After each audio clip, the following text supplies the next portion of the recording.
I knew I was screwed the moment Linda walked in late to the quarterly staff meeting like she owned the damn place.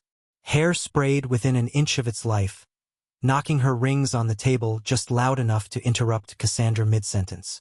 She gave me that tight-lipped smile she always did, the one that said, "Don't get comfortable. My name's Marcus Dalton. I'm 34, and I've lived in Raleigh, North Carolina my whole life. For 5 years, I poured everything I had into Harlow Dynamics. The company my wife Cassandra ran like a military base and her parents hovered over like a failed science project they refused to throw out. I wasn't some charity case brought in by marriage. I earned my keep. Nobody handed me a cushy job or gave me a pass because I shared a last name with the boss. In fact, it was the opposite. Cassandra was obsessed with optics. Her word. She made it clear from day one that she wouldn't show favoritism, which sounded noble, until I realized it only ever meant holding me to higher standards than everyone else. She'd dress me down in meetings for things that would have gotten anyone else a nod and a smile. Said it was to avoid conflict of interest. But let her little cousin Marissa screw up payroll? That was brushed under the rug with a "she's still learning." And God help you if you crossed Linda, her mother, who treated every department like it was her fiefdom. Richard, her dad, was just noise, always talking about synergy and innovation while sipping his decaf like it had answers. But me? I kept my head down. I worked late. I mentored new hires. I cleaned up after other people's messes and never once pulled rank. When the Henderson account nearly walked after a software failure, I was the one who salvaged it. My coworkers knew who really made things run. They started asking me questions instead of Cassandra. I never made a show of it. Didn't need to. The results spoke for themselves. When the role of senior director opened up, everyone assumed it was mine. I had the numbers, the history, the backing from the teams. Even Cassandra said once, offhandedly, "If it weren't for your last name, it'd be a no-brainer." That should have been the red flag, but I was too deep in it to see straight. I believed in hard work. I believed in fairness. I believed that Cassandra, for all her cold detachment, would at least recognize competence. Quick note. Before listening, share which city or country you're watching from. What I didn't realize was how far gone she really was, or how long she'd been setting me up for the fall. I walked into the boardroom wearing my best navy blazer, the one I saved for contract signings and promotion days. People were already seated. Laptops open, coffee cups steaming, but all eyes flicked up when I stepped in. A few grins, 2 thumbs-ups. Matt from Ops gave me a slow nod like, "This is it, man." I didn't smile back, but I gave a quiet, "Morning," and took my usual seat 2 chairs down from Cassandra. Her spot was still empty. The air was tight. Not tense. Exactly. More like a coiled spring waiting to pop. I glanced at the agenda on the screen. Strategic Leadership Announcement. Bold letters, dead center. Let's get this over with, I thought. I'd earned it. I'd done the work. The promotion was just a formality. Then the door opened. Cassandra walked in with her usual stiff posture and clipped heels. But she wasn't alone. Evan was behind her, tall, polished, fake tan, that dumb leather bracelet he always wore like he was still at Berkeley. He gave me this smug half-smile, like we shared some private joke. Only I wasn't laughing. Cassandra sat down. Evan took the chair right across from me. "Thank you, everyone, for being here," Cassandra started, her voice smooth and controlled like always. "We've had a challenging quarter, but also a transformational one." Nobody said a word. "We've restructured departments, improved deliverables, and now it's time to appoint new leadership. This next step is about positioning Harlow for long-term scalability and innovation." I folded my hands, forced my breathing to slow. A couple of people glanced my way. I could feel the weight of expectations pressing in from both sides of the room. Cassandra continued, "It wasn't an easy decision. We considered tenure, performance, leadership, and alignment with our evolving vision." I stared straight ahead.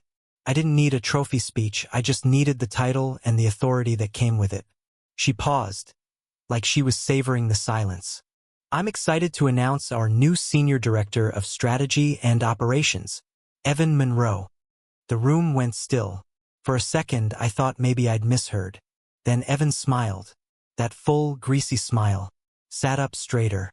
Cassandra turned toward him like she was proud of a damn golden retriever learning a new trick. I blinked. My ears rang. Something hollow opened up in my chest. Not anger yet, just disbelief. He stood up, buttoned his blazer like this was a wedding toast. Thanks, Cassandra. I'm honored to step into this role. Strategy's been my passion since college. I started clapping. Loud. Deliberate. Everyone turned to look at me. I kept my face calm. Blank. Even. The kind of expression that says I'm fine, but don't come near me. My hands kept clapping, slow and steady. Evan froze mid-sentence. His smile twitched. Cassandra glanced at me, trying to read my face. She shifted in her seat. I let the last clap echo, then folded my hands again. Nice. Real inspiring stuff, I said flatly. You'll crush it, I'm sure. Evan cleared his throat and sat back down, the swagger already slipping. Someone at the end of the table whispered something, but I didn't catch it. I didn't move, didn't blink. I just let the silence hang in the air while Cassandra fumbled her way through the rest of the agenda. Quarterly updates, budget forecasts, new software vendors. None of it landed. People were either sneaking glances at me or pretending not to. After about 10 more minutes, Cassandra wrapped it up. If anyone has questions about the new structure, feel free to reach out directly to Evan. No one said anything. She gave a forced smile. Thank you all. People started packing up, slower than usual. A few looked at me, waiting for some reaction. But I gave them nothing. Evan tried to break the tension. Hey Marcus, if you've got any onboarding tips, I'm all ears. I stood up, fixed my jacket, and looked him in the eye. You'll figure it out, I said. Eventually. He opened his mouth, probably to offer some fake humility, but I was already turning toward the door. Cassandra called out, Marcus, can we talk later? I didn't stop walking. She sounded nervous. That was new. I walked past the assistant desks, down the hallway, into the elevator, and hit the button for floor 7, my office. Not one person tried to follow me, not even her. And that silence told me everything. The second the elevator doors closed, the pressure in my chest cracked open. Not anger, not anymore. That had come and gone the second she said Evan's name. What I felt now was clean, cold, like the edge of a knife. I stepped into my office, shut the door behind me, and locked it. The blinds were already drawn. I pulled my chair back, sat down, and stared at my keyboard for maybe 5 seconds before I started typing. Subject: formal resignation, Marcus Dalton. Body: effective immediately. No notice. No return. Please process final pay accordingly. No thanks for the opportunity. No fake warmth. No signature block. Just the facts. I hit send. Then I reached under the stack of quarterly reports on the left side of my desk and pulled out a slim manila folder. Divorce papers. Already signed. Already dated. I printed them 2 months ago. Call it instinct, call it self-preservation. Something in me had already known this was coming. I kept telling myself to wait, to be sure, to give her grace. Like I owed her that. But now, no hesitation. I slid the folder into my leather briefcase, zipped it halfway, then stood up. My office was just down the hall from Cassandra's. I took the long way, past payroll, past IT. Not because I wanted to be seen, but because I wanted time to steady my stride. When I reached her assistant's desk, Madison looked up. Her smile dropped the second she saw my face. Hey, is everything okay? I didn't answer, just gave a tight nod and walked into Cassandra's office. Empty, of course. She was probably still in the boardroom trying to spin the fallout like a strategic move. Her desk was spotless. Just a glass of water, her tablet, and a little brass nameplate. I pulled out the 2 letters. Set the resignation on the left.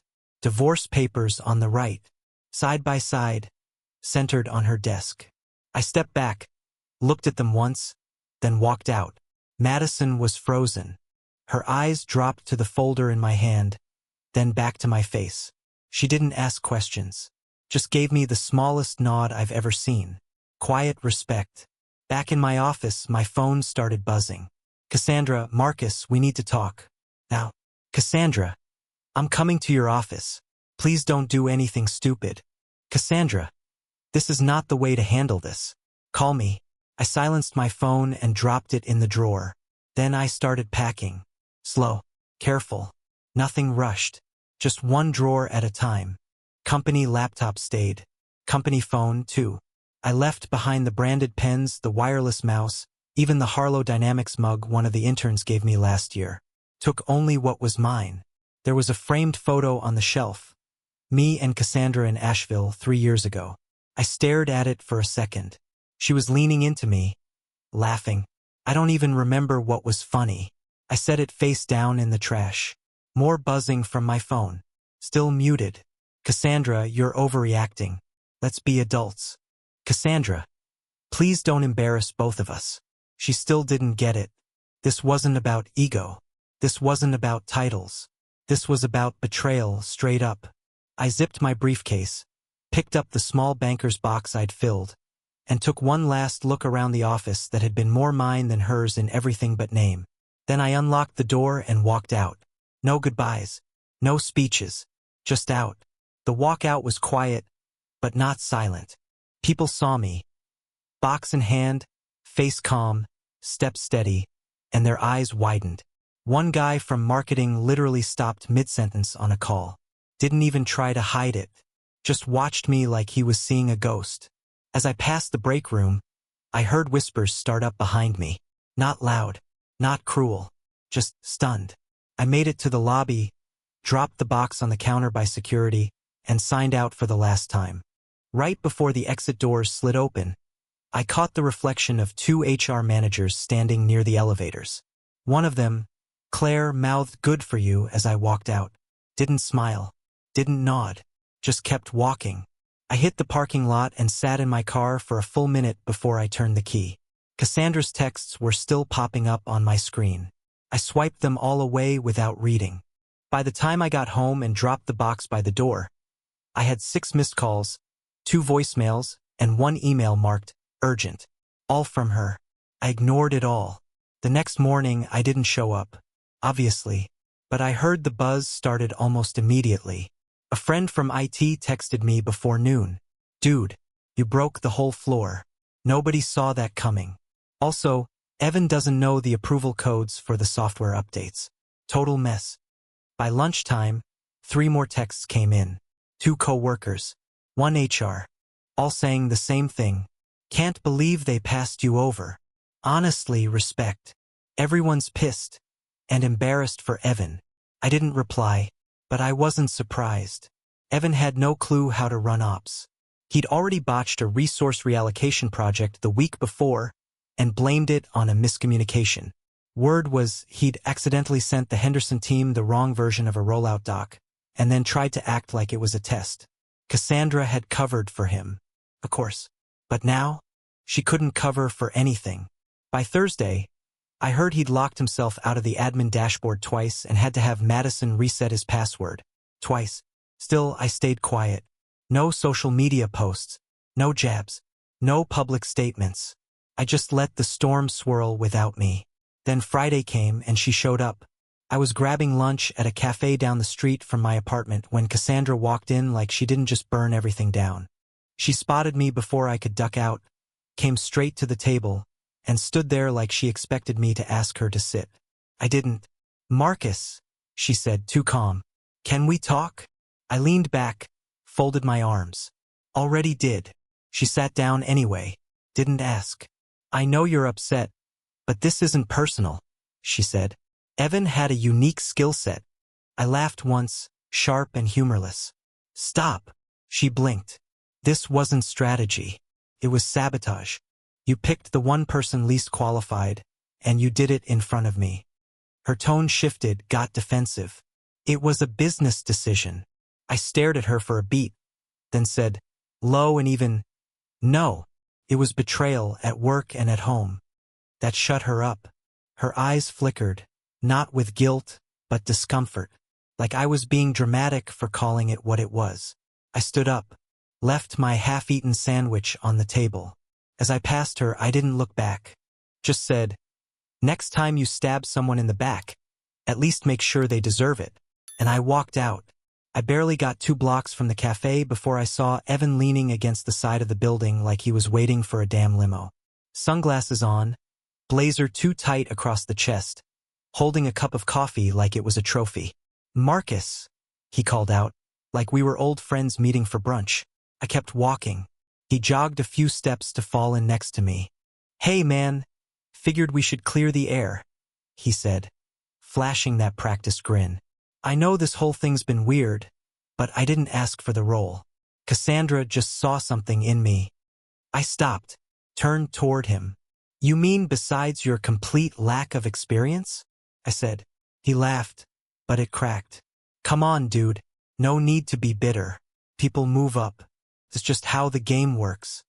"You're not in the game," I said. "You're a prop."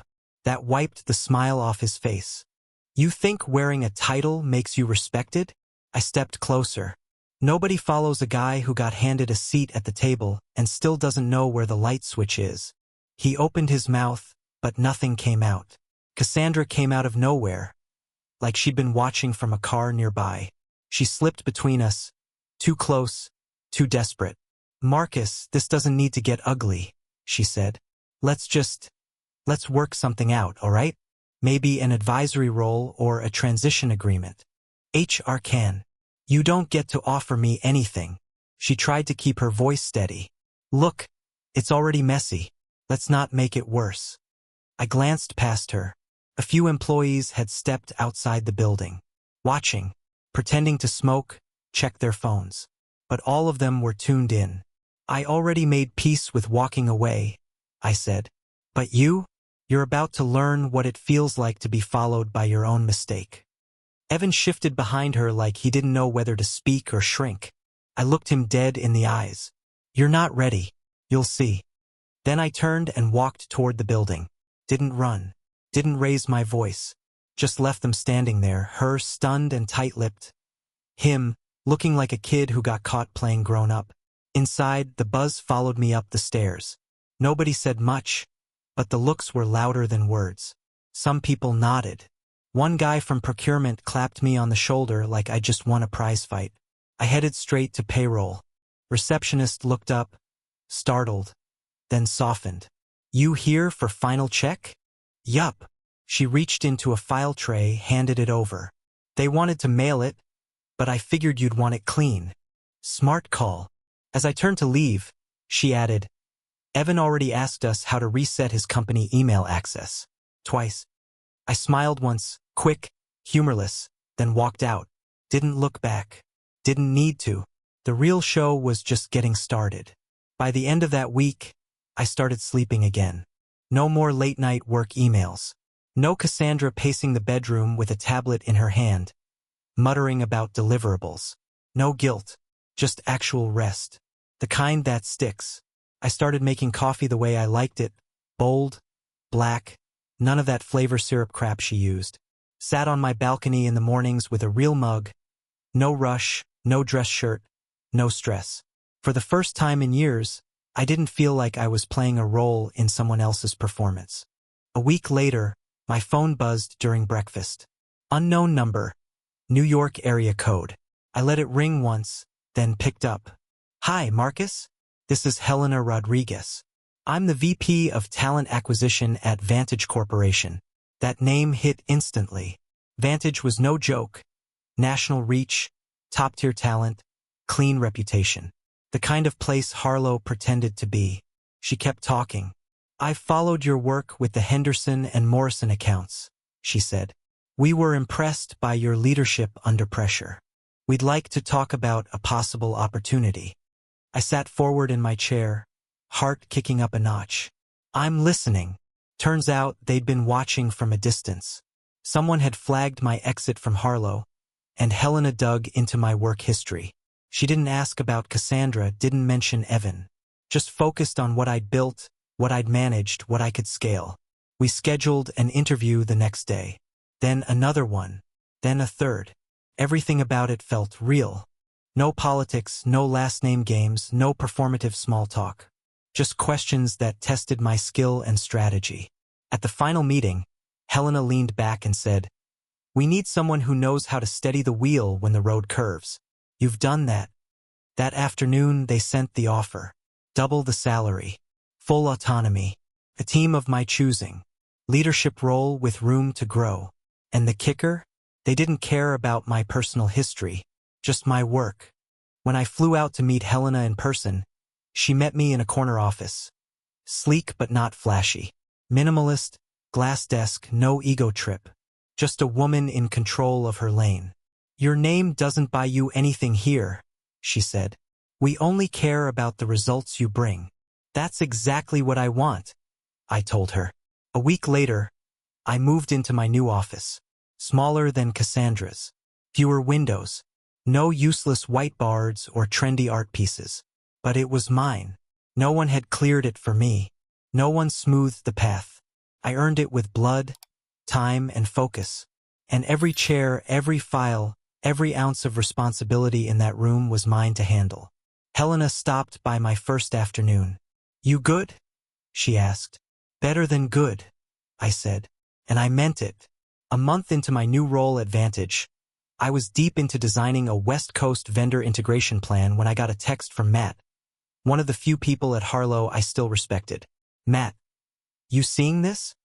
Attached was a screenshot of an email.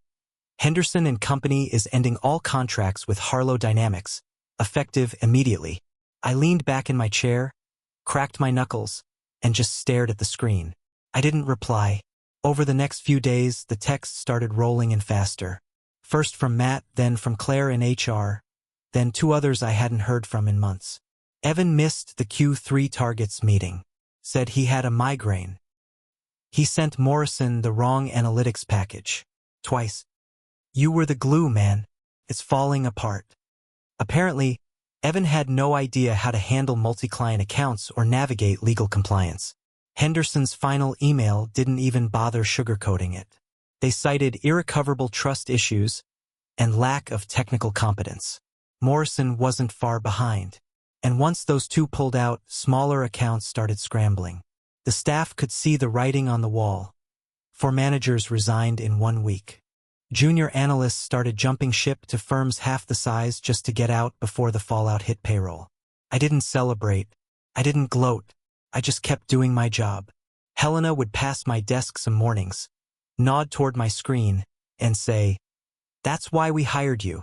That was enough for me. But the updates didn't stop. Claire called one evening, voice half-whispered. "Linda's not even showing up to board meetings now. She's saying she's taking space. But we all know she's hiding." "And Richard?" I asked, panicking. He tried to jump back into operations last week and asked me how to access the CRM dashboard. I laughed. Couldn't help it. "He doesn't even know what CRM stands for." "Nope," she said. "We're circling the drain." She paused for a second before adding, "You were the only one who ever held this place together. I didn't see it until now." I let that one hang in the air. Appreciate it. Evan, for his part, was apparently unraveling fast. Word was, he'd had a meltdown in the executive suite after another client pulled their budget. Threw a chair. Locked himself in Cassandra's office. HR labeled it a medical leave for stress. But Matt told me the truth. He had a full-on panic attack when the Morrison team called him out in a meeting, he said. Couldn't breathe, started crying. Cassandra had to walk him out. By the end of the week, Evan submitted his resignation. Cited health reasons and personal obligations. Packed up overnight and ghosted. Just like that, Cassandra tried to save face. Released a company-wide email saying Evan had completed his strategic goals and was moving on to new ventures. Nobody bought it. One last message came in from Madison, Cassandra's assistant, the one who'd seen me leave my resignation and divorce papers without a word. Madison, she's unraveling, talking to herself in meetings, keeps saying she can fix it, but no one's listening anymore. I stared at the message for a while, then locked my phone and got back to work. The empire she built on ice-cold control and power games? It was cracking, and I didn't have to lift a damn finger. I was in the middle of reviewing a vendor contract when my phone buzzed. Unknown number. I almost ignored it, but something about the area code made me pause. Raleigh. I swiped to answer. Marcus. The voice was rough, like he hadn't slept in days. Speaking. It's Richard. I hope this isn't a bad time. I didn't say anything. He took the silence as permission to keep going. I won't waste your time. Things at Harlow haven't been good. I leaned back in my chair, let him talk. We lost Morrison. And Henderson. You probably already know that. Evan wasn't the guy we thought he was. He paused, like the next words were heavier. We made a mistake. I made a mistake. No argument here. You were the one holding the place together, he continued. Everyone sees that now. Hell, maybe we should have made you CEO instead of letting Cassandra run things the way she did. That one actually made me smile. He coughed once. Awkward. I know it's probably too late, but I'd like to offer you your old job back. Same role. Same pay. Full authority over operations. I laughed. Couldn't help it. It wasn't bitter. Just honest. Richard? I said. I'm not coming back. He went quiet. I'm at Vantage now. I lead a real team. I don't clean up after broken systems. I build new ones. From scratch. I understand, he said quietly. I just thought. Maybe you'd want a fresh start. I already got one. Another pause. I could practically hear him staring at his desk. Probably surrounded by piles of paper, he didn't know how to read without me. Well, he said finally.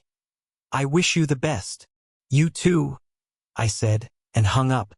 The day after I hung up on Richard, Helena stopped by my office and shut the door behind her. You busy? She asked. Always. She smiled. Good, because you're getting promoted. VP of Strategic Ops, effective Monday. I just nodded. Didn't jump up, didn't pump my fist. I'd already been doing the work. This just made it official. You've got eyes on you now, she added. Big clients, bigger budgets. You ready for that? Been ready. We shook hands. That was it. I didn't need a plaque. The work spoke for itself. Over the next few weeks, national clients started landing on my desk. Real players, logistics firms, fintech platforms, manufacturing companies, all needing someone to fix what their bloated org charts couldn't. They didn't want fluff. They wanted execution. And that was my lane. I built out a lean team, 6 people, all killers. No politics. No dead weight. We moved fast, hit numbers early, and didn't miss details. Every time Helena walked by, she'd say, I still can't believe we got you out of Harlow. Neither could I. Then something funny started happening. Harlow's old clients began reaching out. Quietly at first. A LinkedIn message here. Personal email there.